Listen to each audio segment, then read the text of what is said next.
こんにちは。植物族インテリア科のピメリーです。今回は植物ツアーをお届けします。育てている植物を一気に紹介していきます。長くなってしまったので3回ぐらいに分けて紹介していく予定です。観葉植物や熱帯植物が多めです。植物選びの参考になれば嬉しいです。第1回目はキッチンの窓辺に置いている植物さんたちを紹介します。キッチンには植物用の棚を置いています。カーテンレールのところにはハンギングもしています。こちらの棚は1年ぐらい前に紹介した棚です。あれから新しい棚に買い替えたんですが、鉢が多くて収まりきらなかったので結局こちらの棚も使っています。小スペースで鉢がたくさん置けて使い勝手がいい棚です。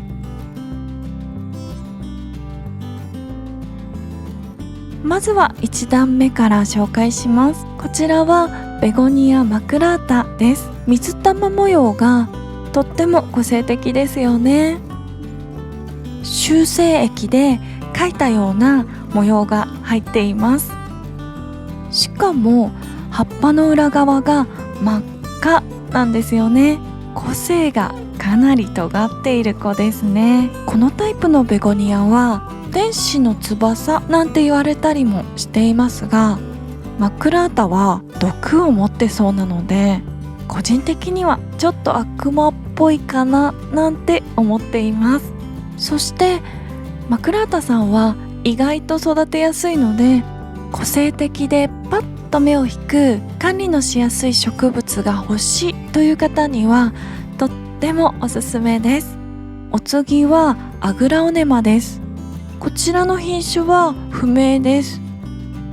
近所のスーパーでカリカリになっていてかわいそうになっちゃったので購入してきた子です。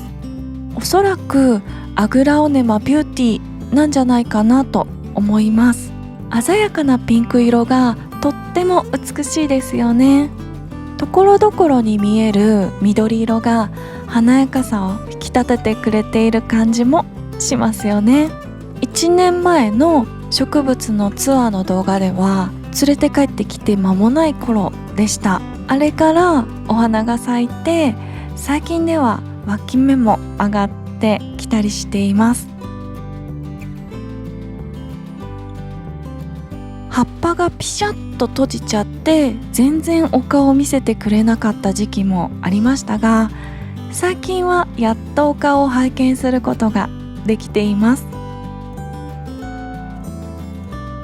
株元の部分がだいぶ太くなって安定してきたので、バサッと切って仕立て直ししてもいいかなと思っています。アグラオネマは葉っぱのコントラストが強いものが多いので、華やかな植物を欲してる方にはいいんじゃないかなと思います。お次はアロカシアアマゾニカです。アロカシアという最高に美しい植物の魅力を全くお伝えできない状態になっております。大変お恥ずかしい限りでございます。この子はネットで購入したところハダニが発生していました。どんどん葉っぱが落ちてうんともすんとも言わなくなり、もしかしたらダメになっちゃうかもなと心配していました。でですね、一か八かで土の配合を変えて鉢を二重鉢で管理していたところ、最近は元気を取り戻してくれました。アロカシアは最高に美しい植物の一つだと思います。ポトスなどと同じ仲間で里芋科の植物です。里芋科の植物はとっても強いことで有名ですよね。ただアロカシアさんはちょっとわがままさんなところがあると思っています。湿度と気温が必要になっちゃうので、ご自宅の環境によってはちょっと難しくなってしまう植物なのかもしれません。でもとっても魅力的な植物なので、気になった方は取り入れてみてくださると嬉しいです。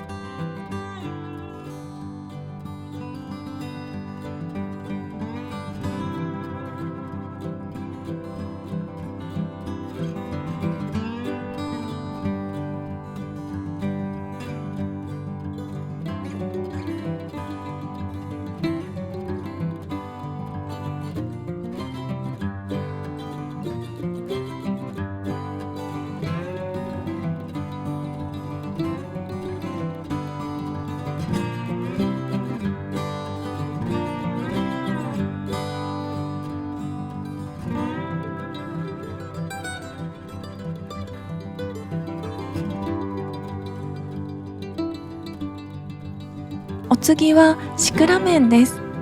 去年の冬に育てていた子をそのままにしています。シクラメンは夏越しをさせないことも多いんですが、今年は早めにクーラーをつけたからかくたっとせずにいてくれたので、そのままここで育てています。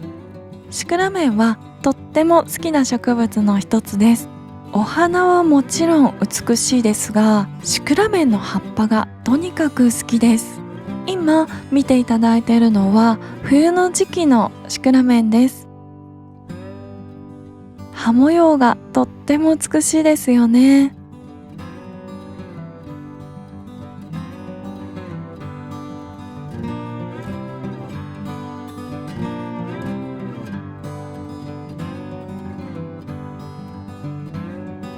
ちなみにこちらはダイソーで購入したそこからお水をあげられる底面給水タイプの鉢です。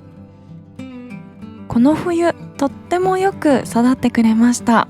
見た目も良くて軽くて扱いやすいです。素晴らしい鉢が100円で買えるとはとってもいい時代ですね。お次はレックスベゴニアです。レックスベゴニアはざっくり言うと改良をされた植物で、育てやすく手に入りやすい品種です。レックス系ベゴニアは横にも上にも伸びる大きくなる子が多いです。ちょっとスペースが必要になっちゃうんですよね。でも逆に言うと簡単に大きく育てられるのはメリットでもありますよね。お花もポンポン咲かせてくれるので見ていて楽しいです。毒々しい葉っぱからこんなに可憐な花が出てくるなんてギャップ萌えでございます。毒々しさと華やかさを持ち合わせている植物は他にはあんまりないと思います。ぜひ一鉢育てていただきたい植物でございます。お次はポトスグローバルグリーンです。比較的新しい品種です。最近ではアメリカでもとっても人気があるようですね。こちらのポトスはとっても強いなと思います。おまけに成長スピードも速いです。こちらは増殖させた子で親株は別の場所にいます。以前の動画で水差ししていたものを鉢に植え付けた子です。結構大きくなりましたよね。成長が早いのでたびたびカットしていますが、ついつい増やしちゃう癖があります。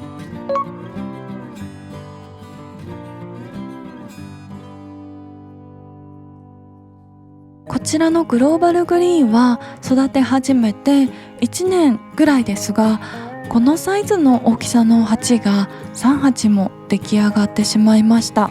そのぐらい成長スピードが速いなぁと感じています。実はこちらの鉢の中に別の品種のポトスを寄せ植えしています。ステータスというとても美しい斑入りの小さな子を挿してみました。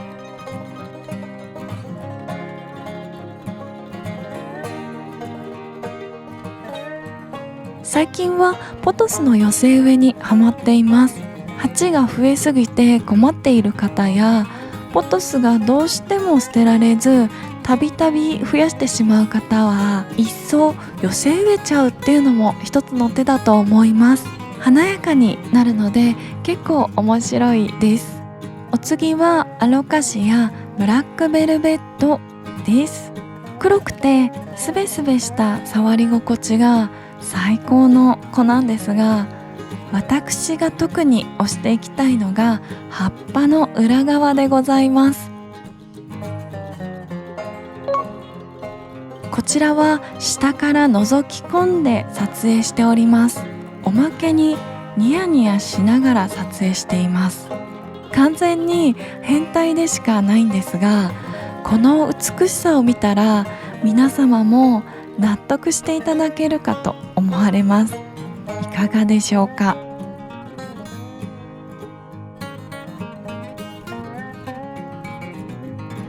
ブラックベルベットはそんなに大きくならないと聞いてはいたんですが、なんだか最近出てくる葉っぱが妙に大きくなってきた気がします。ちょっと窮屈そうにしているので、どこに移してあげようかと悩んでいます。育て始めは茎がひょろひょろですぐに溶けてしまいそうな子でしたが、いろいろと試行錯誤をして株元を太らせることに成功しました。葉っぱの裏に念入りにスプレーしたり、肥料も回数多めで管理しています。ブラックベルベットは遠くから眺めてもよし、近くで見てもよし、下から覗いてみてもよしという、なんとも変態心をくすぐる植物です。比較的手に入りやすく、アロカシアの中でも割と育てやすいんじゃないかなとは思います。ファーストアロカシアにおすすめの品種でございます。お次もアロカシアを紹介します。品種はクプレアとドラゴンスケールです。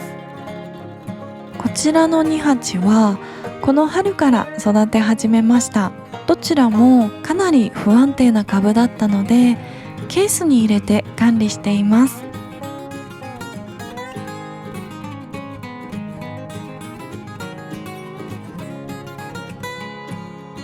超個人的な見解なんですが、アロカシアは株元の部分がぐっと太ってこないと不安定で、葉っぱがすぐに溶けたり枯れちゃったりする気がします。株元がぐっと太ってきたら自宅の環境に慣れてくれた証拠かなと思っています。なのでこちらの2株はまだまだという感じで、安定するには時間がかかりそうです。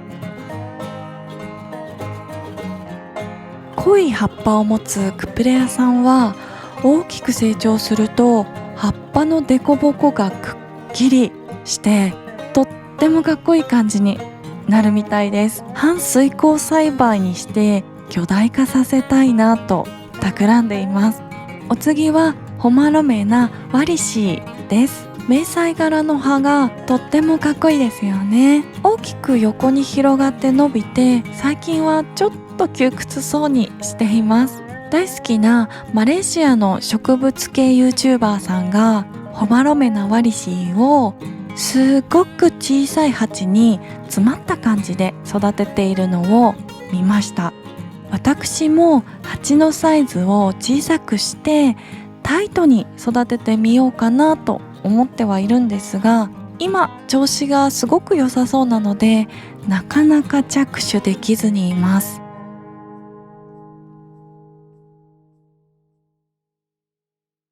こんな感じで棚の植物は以上です。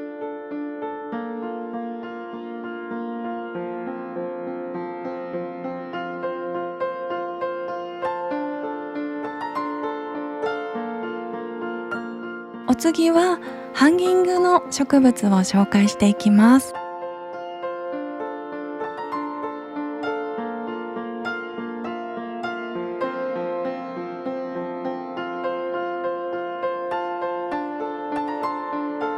まずはエスキナンサスマルモラタスです。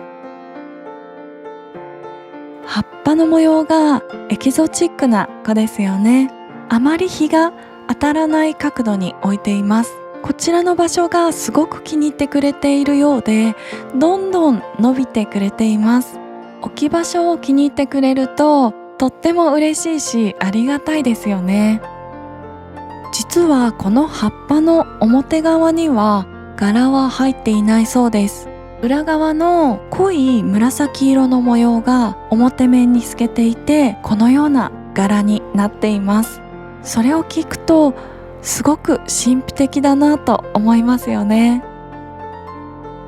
鉢の重さを軽くしたいので、ベラボンのみで育てています。アク抜きベラボンとプレミアムベラボンを混ぜて植え付けています。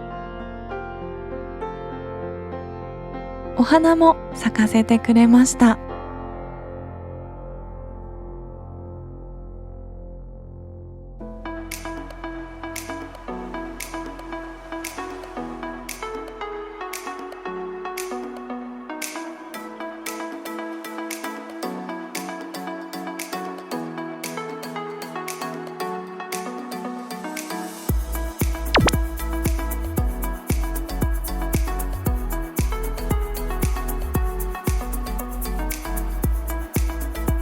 お次はコウモリランビカクシダのビフルカツムです。5年半ぐらい前に3号ぐらいのポット苗で購入したものですが、現在は120センチぐらいの大きさになってくれました。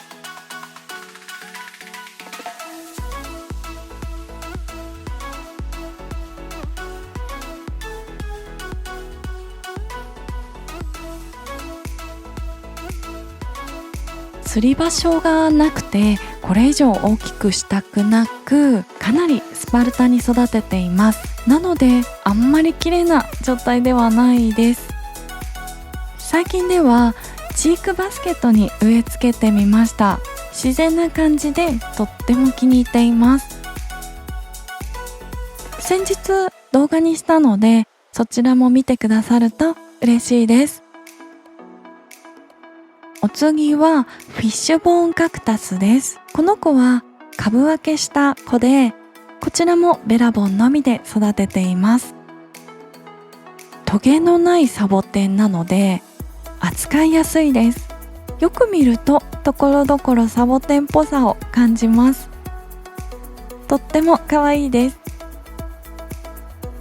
フィッシュボーンカクタスについてはリビングに置いている親株を紹介するときにまた詳しく紹介しようと思っています。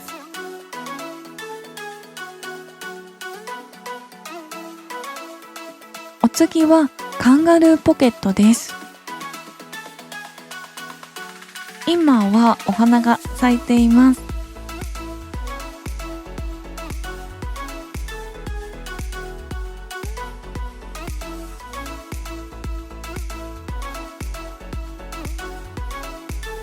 この子は実はアリ植物なんですよね。ぷくっと膨れた部分がとっても可愛いです。コルク漬けにしていたんですが、あまり調子が良くなかったので、今はザルのようなすり鉢で管理しています。バンクスコレクションの BC メッシュポットというものです。先ほどのフィッシュボーンカクタスもこちらの BC メッシュポットに入れています。こちらのメッシュポットはベラボンで植え付けてよく使っています。私の環境では最高に育ちがいい組み合わせなんですけど、最近発売されていないので、もうちょっと買いだめしておけばよかったなと思っています。お次は IKEA のまん丸玉です。ディスキディアですね。この子は5年ぐらい前だったかに IKEA にて購入しました。連れて帰ってきた途端、瀕死の状態にしてしまいました。3分の1ぐらいの状態にしてしまったんですよね。でですね、そのままの状態でうんともすんとも言わず何年も経ちましたが、2年ぐらい前に引っ越しをしてこの場所に置いたら復活してきてくれました。どうやら光量が足りなかったようです。かなり光が好きな子なんだなと思いました。光がよく差し込む場所に釣っています。やっとここまで伸びてきてくれて、本当にね、ありがたいですね。諦めなくてよかったです。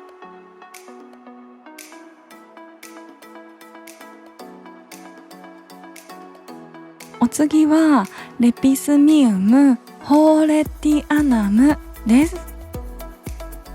こちらも先ほどのフィッシュボーンカクタスと同じくトゲのないサボテンです。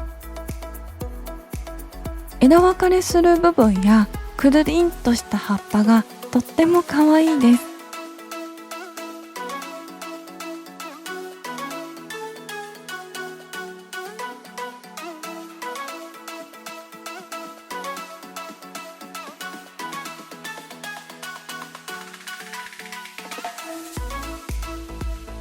チークバスケットの中に入れているのはチランジアとネオレゲリアです。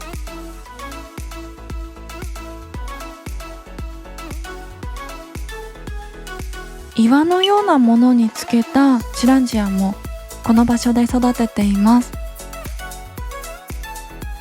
その昔チランジアはいつの間にか枯らしてしまうことが多かったんですよね。つまりは超下手というやつですが、水やりの方法を変えたところ枯らさずに育てられるようになりました。昔は水を張った容器にドボンと入れて水やりをしていましたが、今はドボン方式はやめて霧吹きで水やりをしています。たまに薄めた液体肥料をスプレーしたりもしています。光は結構強めで管理しています。品種にもよるかもしれないんですが、私の環境ではこちらの育て方が結構うまくいって枯らさないようになりました。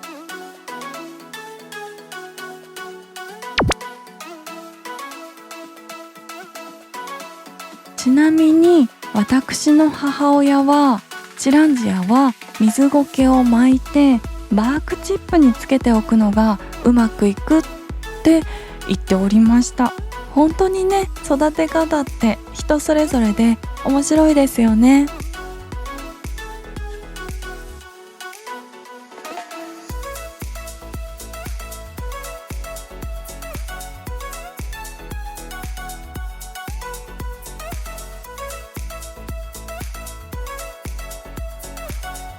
お次は窓辺の縁に置いている鉢を紹介します。まずはフィロデンドロンファンバーンです。手を広げたような形の面白い葉っぱですっごいツヤツヤです。たびたび触ってしまいます。新芽が出てくる姿はとっても気持ち悪くてとっても可愛いです。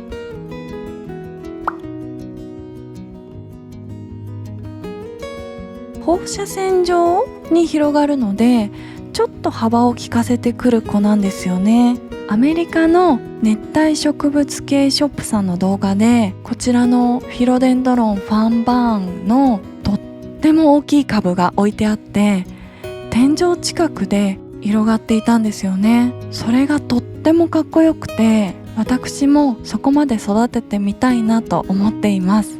背が低いうちはちょっと場所を取りますが上で広がってくれたら場所を取らないんじゃないかなと企んでおります。でもまあそんな天井に広がるまで大きくするのには一体何年かかっちゃうんだっていう話なんですけどね。というわけで成長スピードを上げるために底面から吸水するタイプのレチューザという鉢で育てています。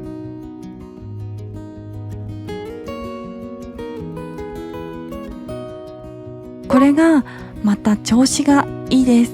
個人的な意見ですがフィロデンドロンは底面吸水と相性がいい気がしています。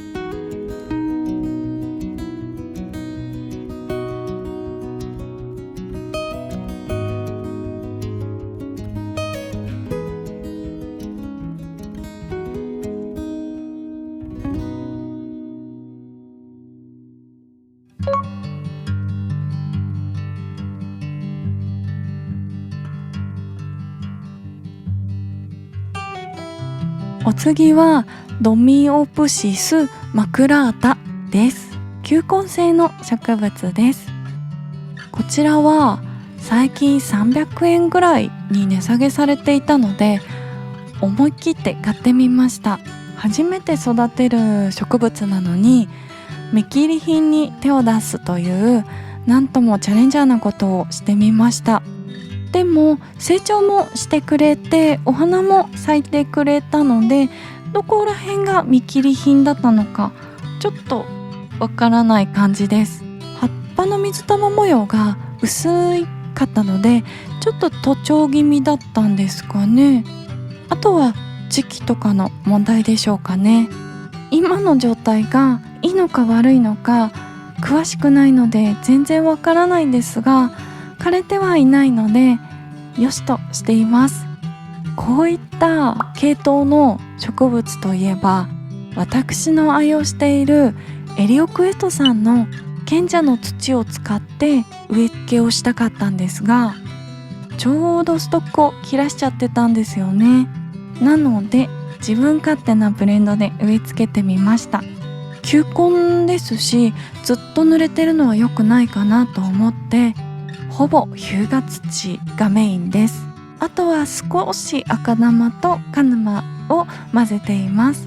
この組み合わせがいいのか悪いのかもわからないんですが、一応新芽も上がってきてはくれているのでまずまずなのかなといったところです。お次はトラデスカンチアラベンダーです。最近の動画で挿し木の実験をした子です。紫色がとっても美しくて見応えのある子ですよね。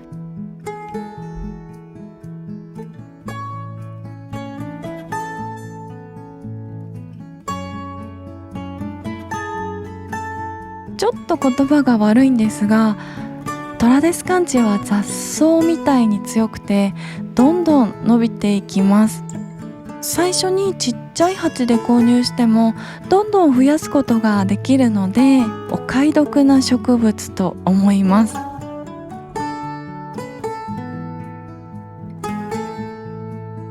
最後はビルベルギアです。タンクブロメリアといって穴の中にお水を溜めて育てる植物です。品種はラースベーダーです。真っ黒な葉っぱに白い横縞がさささっと入っています。その名の通り銀河系を醸し出しています。とってもアートな子ですよね。水やりの時にトゲトゲに刺されます。タンクボロメリアを育てている方はどうですか？皆さん刺されますか？このトゲはかなりとんがっていて痛いですよね。でも刺されると心の中でありがとうございますと叫んでます。ただの変態ですね。こちらの株は小株が出てきたので取り外しをしました。取り外したものがこちらです。釣って育てています。釣り鉢のフックで釣っていますが、下の部分は結束バンドを使って留めています。これは熱帯植物栽培家の杉山匠さんが動画の中でレクチャーしてくださっていた方法です。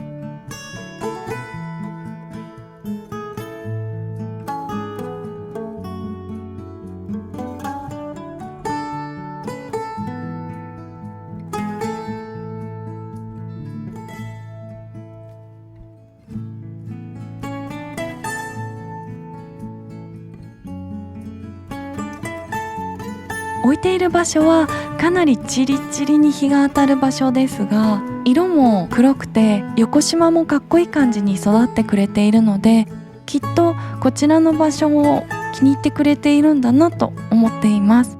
余談ですが、今年はホヘンベルギアが欲しいと思っているんですが、なかなかいい子に出会えないです。おすすめの品種などございましたらぜひご教授いただけると嬉しいです。